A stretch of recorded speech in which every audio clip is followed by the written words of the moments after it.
Shalom. Sekali lagi shalom.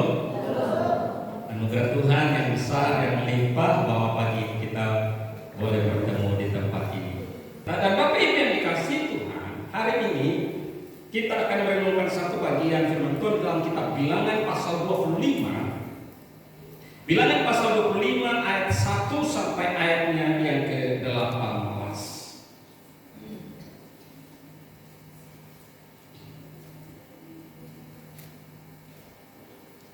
Bilangan 25 ayat 1 sampai 18. Saya hanya akan baca ayat 1 sampai ayat ke-11 Bapak Ibu. Tetapi dalam perenungan kita akan merenungkan bagian ini secara utuh. Bilangan 25 ayat 1 sampai ayat 18. Saya akan baca untuk kita, mari kita menyimaknya. Saya akan hanya baca sampai ayat ke-11. Sementara Israel tinggal di Sitim, mulailah bangsa itu berzina dengan perempuan-perempuan Moab. Perempuan itu mengajak bangsa itu ke korban sembelihan bagi Allah mereka. Lalu bangsa itu turut makan dari korban itu dan menyembah Allah orang-orang itu. Ketika Israel berpasangan dengan Baal Peor, bangkitlah murka Tuhan terhadap Israel. Lalu berfirmanlah Tuhan kepada Musa, tangkaplah semua orang yang mempelai bangsa itu dan gantunglah mereka di hadapan Tuhan di tempat terang, supaya murka Tuhan yang menyala-nyala itu surut daripada Israel. Lalu berkatalah Musa kepada hakim-hakim Israel, baiklah masing-masing kamu membunuh orang-orangnya yang telah berpasangan dengan Baal Peor. Kebetulan datanglah salah seorang Israel yang maksud orang perempuan Midian kepada sanak saudaranya dengan dilihat Musa dan segenap umat Israel yang sedang bertangis-tangisan di depan pintu kemah pertemuan. Ayat ke-7. Ketika hal itu dilihat oleh Pinehas anak Eleazar anak Imam Harun, bangkitlah ia dari tengah-tengah umat itu dan mengambil sebuah tombak di tangannya, mengejar orang Israel itu sampai ke ruang tengah dan menikam mereka berdua, yakni orang Israel dan perempuan itu pada perutnya. Maka berhentilah pula itu menimpa orang Israel. Orang yang mati karena itulah itu ada 24.000 orang banyak. Ayat 10, Tuhan berfirman kepada Musa, Pinehas anak Eleazar anak Imam Harun telah menurunkan murkaku daripada orang Israel. Oleh karena ia begitu giat membela kehormatanku di tengah-tengah mereka, sehingga tidaklah kuhabisi orang Israel dalam cemburu. Bapak Ibu yang dikasihi Tuhan, demikian jauh firman Tuhan.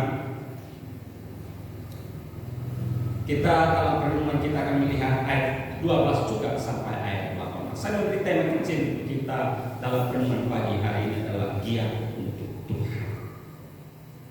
Giat untuk Tuhan. Saudara-saudara yang dikasihi Tuhan, Alkitab berkata bahwa musuh utama manusia itu ada 3. Yang pertama adalah iblis, yang kedua adalah dunia ini, dan yang ketiga adalah diri sendiri. Alkitab menyatakan bahwa musuh utama di dunia ini, musuh utama bagi setiap orang adalah yang pertama adalah iblis, yang kedua adalah dunia, dan yang ketiga adalah diri sendiri. Nah, 3 hal ini selalu bersaing di dalam hidup manusia, dan karena itu kita harus waspada karena ini sangat berbahaya di dalam hidup kita. Apa yang paling besar mempengaruhi akan hidup kita? Apakah iblis, apakah dunia, ataukah diri kita sendiri? Bacaan yang kita baca Bapak Ibu yang dikasihi oleh Tuhan menerangkan bahwa ada kisah di mana Israel berlaku curang. Israel telah berlaku duka di hadapan Tuhan dengan menyembah berhala. Apa yang mereka lakukan? Mereka kawin-mawin dengan perempuan Moab, padahal itu dilarang oleh Tuhan. Sehingga ketika mereka kawin-mawin dengan perempuan Moab, maka yang terjadi adalah murka Tuhan turun atas Israel. Bapak Ibu dengar baik, Israel adalah umat pilihan. Israel adalah umat khusus yang dikhususkan oleh Tuhan agar hidupnya adalah berbakti kepada Tuhan. Tuhan sengaja memilih umat ini secara khusus, dibedakan dari semua kaum yang kemudian umat ini sungguh-sungguh dipakai Tuhan untuk menyembah akan dirinya. Itu berarti umat ini khusus. Umat ini dikhususkan oleh Tuhan, maka mereka tidak boleh berlaku di luar apa yang Tuhan mau. Salah satu perintahnya adalah ketika mereka beranak cucu dan bertambah banyak, mereka tidak boleh kawin dengan bangsa di luar Israel, di luar suku yang ada. Hanya boleh mereka saja, tidak boleh ada bangsa atau suku yang lain. Dan kalau itu di luar itu, maka itu pasti mendatangkan kutuk, pasti mendatangkan murka Allah. Bacaan kita Bapak Ibu, kalau kita lihat pasal 25 ayat 1, apa yang dikatakan di sana? Setelah mereka tinggal di Sitim, maka kemudian Israel mulai meninggalkan apa yang seharusnya mereka lakukan. Mereka kemudian keluar dan meninggalkan apa yang Tuhan perintahkan. Mereka kawin dengan perempuan Moab. Tidak hanya kawin dengan perempuan Moab, tetapi mereka kemudian ikut menyembah Allah-Allah orang Moab. Maka murka Tuhan turun atas mereka. Tuhan murka, maka Bapak Ibu di sana dikatakan 24.000 orang dimusnahkan dalam waktu yang sangat singkat. Oleh karena murka Tuhan yang begitu dahsyat, begitu kuat, bagaimana cara untuk menghentikan akan murka Tuhan? Di dalam bacaan kita katakan Musa dan para imam bertangis-tangisan. Mereka sedih, apa yang harus kita lakukan supaya murka Tuhan ini berhenti? Karena dosa yang paling besar adalah ada seksualitas yang brutal. Kenapa seksualitas yang brutal? Bangsa Israel pergi menikah dengan perempuan Moab, dan mereka melakukan hal itu di dalam bait suci, di dalam bait Allah. Mereka kehilangan kesadaran akan kekudusan Allah. Maka mereka kemudian melakukan apa yang najis di mata Tuhan. Bahkan di tempat-tempat khusus untuk orang beribadah pun mereka melakukan hal yang sama. Saudara-saudara, maka dalam bacaan kita, ketika Musa dan para imam sedang sedih, tiba-tiba datanglah salah seorang Israel dan membawa seorang perempuan Midian yang bernama Kosbi dan masuk ke dalam bait Allah. Untuk apa? Untuk melakukan penyembahan Allah, untuk melakukan hal-hal yang najis di mata Tuhan. Ketika salah satu orang Israel ini masuk ke bait Allah dan membawa perempuan yang bernama Kosbi ini, maka Eliezer berlari dengan cepat, mengambil tombak dan membunuh orang ini bersama wanita Midian yang bernama Kosbi ini. Maka seketika itu juga berhentilah murka Tuhan atas Israel. Saudara-saudara yang dikasihi oleh Tuhan, Tuhan sangat marah terhadap larangan yang Ia sudah buat, tetapi kemudian Israel melanggar. Mereka adalah umat pilihan, mereka adalah umat khusus yang dipilih Tuhan untuk menghormati Tuhan. Tidak ada cara lain bagaimana menghentikan murka Allah. Yang dilakukan adalah Pinehas harus melakukan pembunuhan di dalam bait Allah untuk menghentikan murka. Saudara-saudara, tema kita adalah giat bagi Tuhan. Saudara-saudara, Tuhan mampu untuk melakukan apa saja. Tapi Tuhan juga memakai engkau dan saya untuk melihat ketidakbenaran, untuk cepat menghentikan. Kalau engkau melihat ada ketidakadilan, ketidakbenaran, ada kesalahan yang dibuat oleh orang, tapi engkau tidak cepat untuk menyelesaikan, maka Tuhan juga marah. Tuhan bukan berarti tidak sanggup untuk menyelesaikan. Tuhan tetap sanggup. Tetapi poin penting adalah apa yang engkau bisa lakukan untuk menangkap besar Tuhan, sehingga kemudian murka Tuhan itu bisa dihentikan. Saudara-saudara yang dikasihi Tuhan, puncak kejahatan Israel adalah Israel membawa seorang perempuan Midian ke kemah pertemuan yang bernama Kosbi tadi. Tindakan ini harus membuat Pinehas bangun untuk membunuh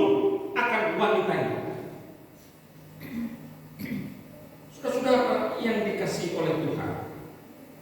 Apa arti Kosbi? Apa arti wanita ini sebenarnya yang bernama Kosbi? Saudara, Kosbi itu berarti apa? Pembohong, orang yang tidak jujur. Israel ditarik untuk menyembah berhala, kemudian menjadi orang-orang yang berbohong kepada Allahnya, meninggalkan Allah yang sudah menyelamatkan mereka. Kosbi berarti bergeser dari imannya. Kosbi berarti apa? Menjauhkan diri dari Tuhan. Renungan ini 2 hari yang lalu saya kirim kepada jemaat. Dan kalau ada yang nangkap apa yang saya sampaikan ini, saya sudah nangkap. Karena 3 hari yang lalu saya kirim renungan ini kepada Bapak. Siapa itu wanita Midian ini? Kosbi. Kosbi ini adalah wanita pembohong, tidak jujur. Dan tugas dia adalah bagaimana menggeser akan iman orang Israel, supaya semakin terjerembab di dalam apa? Di dalam penyembahan. Kosbi berarti apa? Membuat umat Allah semakin jauh. Itu berarti setiap nama punya arti. Maka hati-hati memberi nama kepada setiap saudara dan saya. Jadi apa arti nama Bapak? Saya tidak tahu. Kosbi, pembohong. Jangan ada yang namakan anaknya Kosbi. Bagi yang merencanakan kehamilan, jangan sampai. Sudah yang dikasih Tuhan. Kosbi, wanita yang kemudian mengajak Israel untuk kemudian masuk di dalam penyembahan berhala. Sudah yang dikasih Tuhan. Dari bacaan ini kita dapat mengambil beberapa pelajaran yang sangat penting. Yang pertama, bahwa orang yang tidak setia akan dihukum oleh Tuhan. Orang yang tidak setia akan dihukum oleh Tuhan. Sebaliknya mereka yang setia pasti diberkati oleh Tuhan. Maka penting dalam pengiringan saudara dan saya kepada Tuhan, perlu setia. Setia sampai Tuhan menjemput kita kembali. Israel berubah setia. Ada larangan yang mereka tidak boleh langgar, tetapi kemudian mereka tidak setia, bergeser menjadi penyembah berhala. Maka oleh karena itu mereka dihukum oleh Tuhan. Pelajaran yang pertama adalah orang yang tidak setia pasti dihukum. Tetapi mereka yang setia pasti diberkati oleh Tuhan. Yang kedua, ketegasan dan keberanian untuk melakukan kebenaran sangat dihargai dan diperhitungkan oleh Tuhan. Saudara-saudara, di dunia ini sekarang ada banyak hal yang membuat kebenaran itu seolah-olah hilang. Kita sedang ada di masa-masa di mana kebenaran seolah-olah tidak ada nilainya. Korupsi, nepotisme, perbuatan jahat, merajalela. Orang-orang benar seperti ditindas habis. Tetapi pagi ini firman Tuhan katakan kepada engkau harus berani seperti Fineas. Kalau engkau melihat ketidakbenaran, engkau harus berani tampil untuk menyatakan. Jangan engkau tahu ada yang benar tapi engkau diam, engkau tidak berusaha untuk menolong, menyelesaikan atau memperkatakan yang benar. Kebenaran itu mahal harganya. Sekarang cari orang jujur itu susah. Jadi orang jujur itu ditokoi. Menjadi orang benar itu sulit. Ini menjadi bagian yang penting. Ini tantangan kita sebagai anak. Saya sering berkata, Bapak Ibu yang melayani sebagai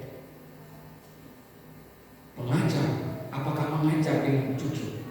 Bapak Ibu yang berjuang, akan berjualan dengan jujur. Bapak Ibu yang bekerja di bagian jasa, melakukannya dengan jujur dan benar. Bapak Ibu yang melayani, bagaimana melayani dengan tulus. Waktu kita mengasihi, apa kita mengasihi dengan benar?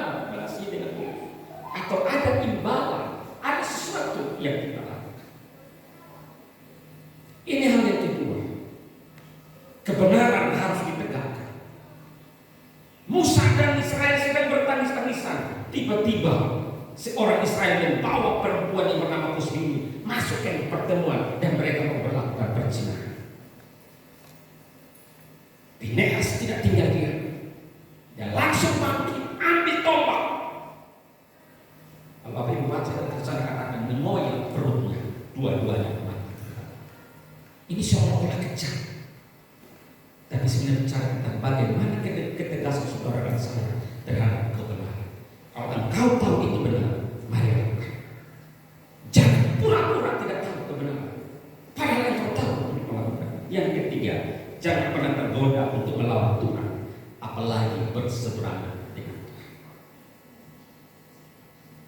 Israel tergoda dengan wanita-wanita Moab. Karena mungkin cantik-cantik dan yang lainnya. Kemudian mereka masuk ke dalam perangkap ini. Kemudian apa yang terjadi? Setelah menikah dengan perempuan Moab, orang-orang Moab, tapi kemudian perlahan-lahan ikut menyembah berhala.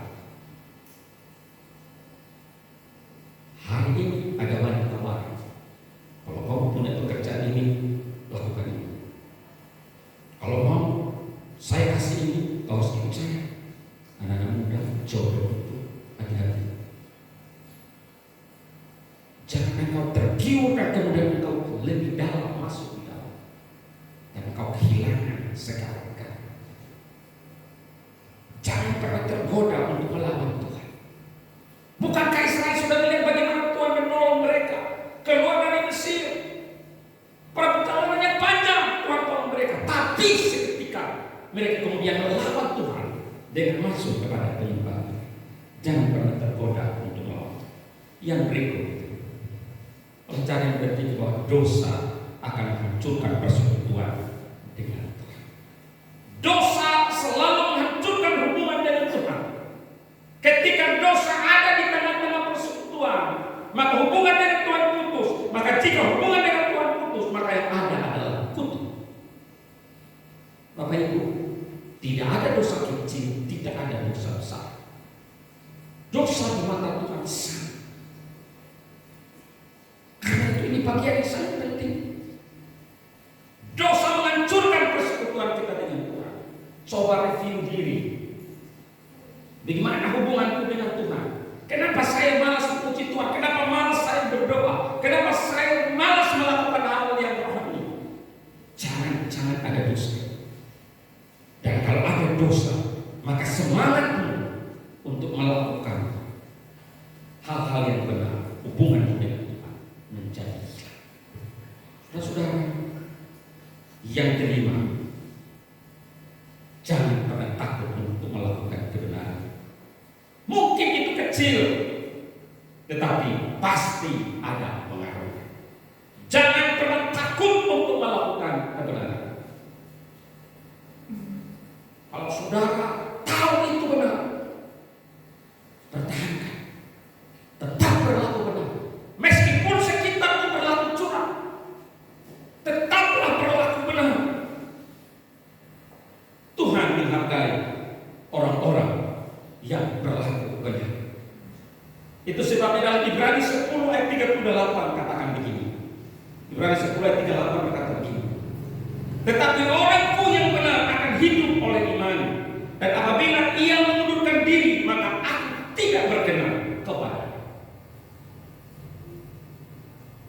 Orang-orang yang benar harus menjadi bagian kita.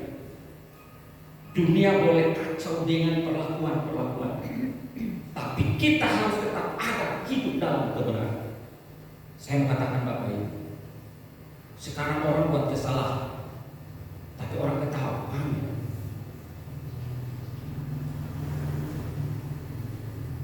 Pamer istrinya 2, 3, pamer berselingkuh, pamer korupsi, hal yang biasa. Kalau itu benar, tetaplah berlaku. Jangan kau. Identitas Kristen adalah pelaku firman, hidup dalam kebenaran. Tidak boleh digeser oleh orang. Hari-hari ini kita sedang dipacu oleh segala sesuatu. Kita dipacu masing-masing. Ada dipacu untuk meraih pendidikan yang baik.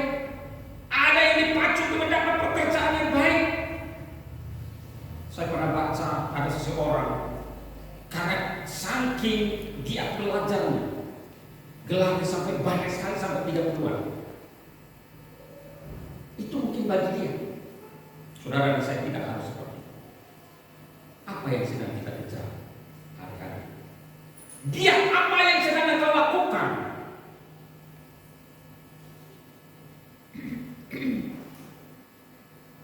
Giat untuk diri saya kan?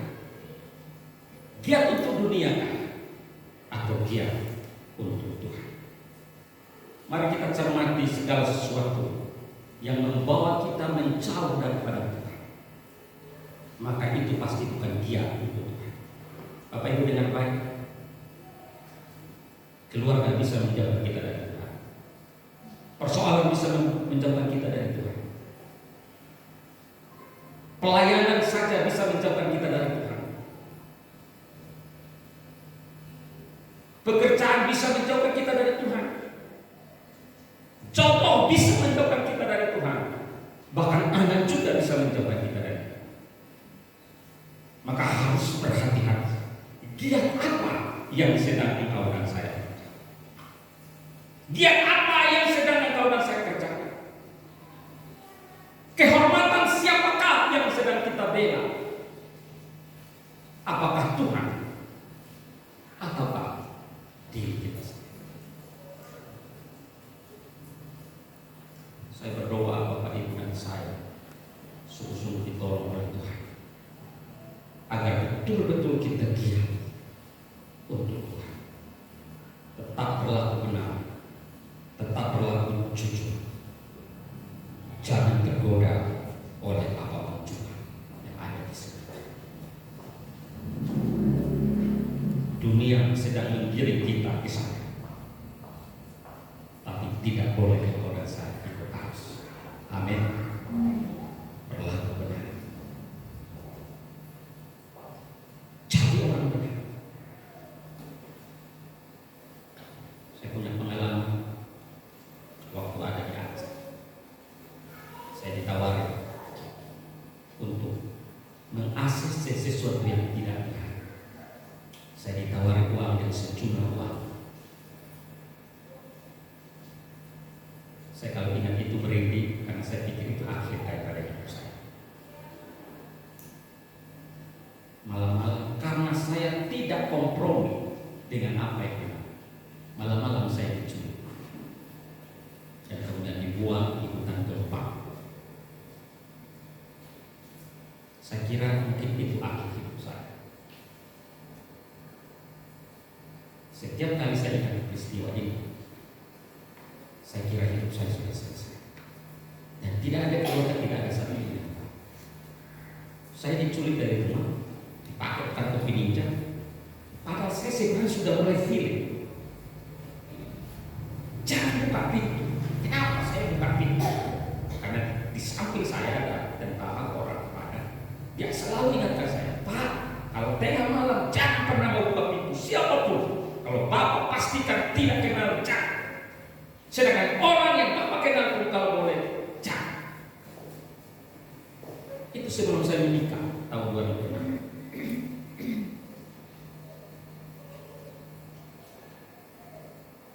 Hanya untuk berkompromi untuk melakukan ketidakbenaran. Dua hal yang dikompromikan. Yang pertama adalah marabdan. Karena ini NGO. Untuk apa itu NGO? Kan banyak uang. Mereka sudah banyak duit. Tambahkan aja biayanya. Kan Bapak pengawasnya. Nanti ada fee untuk Bapak. Perhatikan, godaan yang besar. Dan angkanya tidak main-main.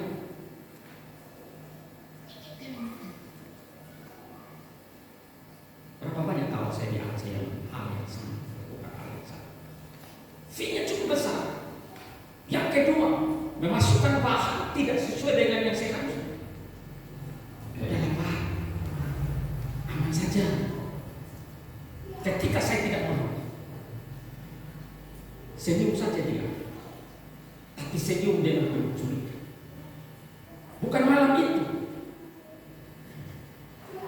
Itu supaya membuat saya tidak kepikiran. Satu minggu kemudian Itu yang dilakukan. Ketika saya dibuang di hutan, di pinggir jalan, tidak ada rumah, yang ada adalah hanya suara cangkrik dan lain-lain, dinginnya ditampung. Saya dalam hati, Tuhan, kalau memang ini akhir hidup saya, biarlah sudah. Tetapi kemudian tiba-tiba, apakah dengan melakukan kebenaran, berlaku benar, tidak curang, harus jujur, dan apakah ini harus menjadi hukum? 3 jam saya ada di pinggir jalan, dan kemudian mobil datang dari Lok Semawi, ada yang dari Pidi datang. Itu hutan Gempang itu Bapak Ibu menghubungkan antara Melauk dan Lok Semawi, Bernun, ke Pidi, ke Sigli. Kalau Bapak Ibu pernah ke Aceh, itu sepanjang perjalanan itu gak ada rumah, memang hutan. Masih ada harimau dan lain-lain. Begitu saya tersadar, saya bilang kalau memang ini sudah waktunya, tiba-tiba ada mobil penumpang L300 dan berhenti. Supirnya turun, mungkin mau buang air kecil, dan dia lihat saya. Dipikirnya sudah main di Aceh itu hal yang biasa dulu. 2005 sampai 2008 itu hal yang biasa. Saya kesehat. Saya wah ini masih hidup. Karena diikat, dilakukan mulut itu semua. Dia lihat saya, kamu orang melapor. Saya hanya bilang, dia langsung angkat saya. Dia tidak ngomong lagi, dia langsung angkat saya, taruh di depan. Dia bawa saya ke mulut. Itu perjalanan 3 jam. Saudara,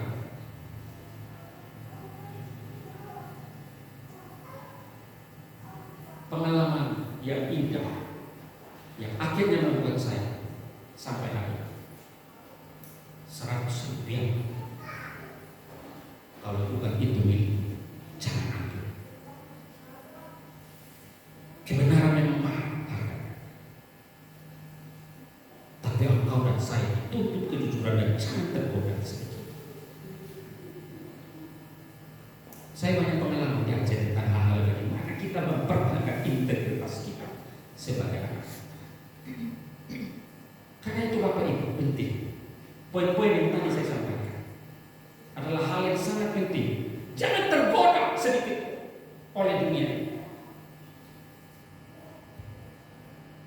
Kalau itu benar, lakukan. Jangan. Tuhan pasti membela dengan cara.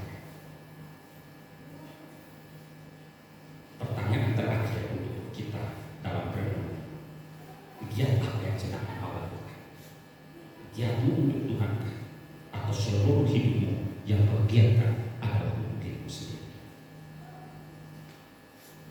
Atau kau giatkan apapun yang kau kerjakan sekarang, kau giatkan supaya dunia memuji akan dia? Orang benar selalu ada dalam kesulitan dan tantangan, tapi firman Tuhan berkata, Tuhan tidak pernah biarkan sampai jalan tergeletak. Tuhan pasti beruntung. Itu sebabnya dalam Galatia 6 ayat 16 apa dikatakan? Apakah dengan mengatakan kebenaran kepadanya aku telah menjadi lawan atau musuh? Mari giat untuk Tuhan. Giat untuk diri kita sudah kita lakukan. Tiap hari kita lakukan. Tapi giatlah selalu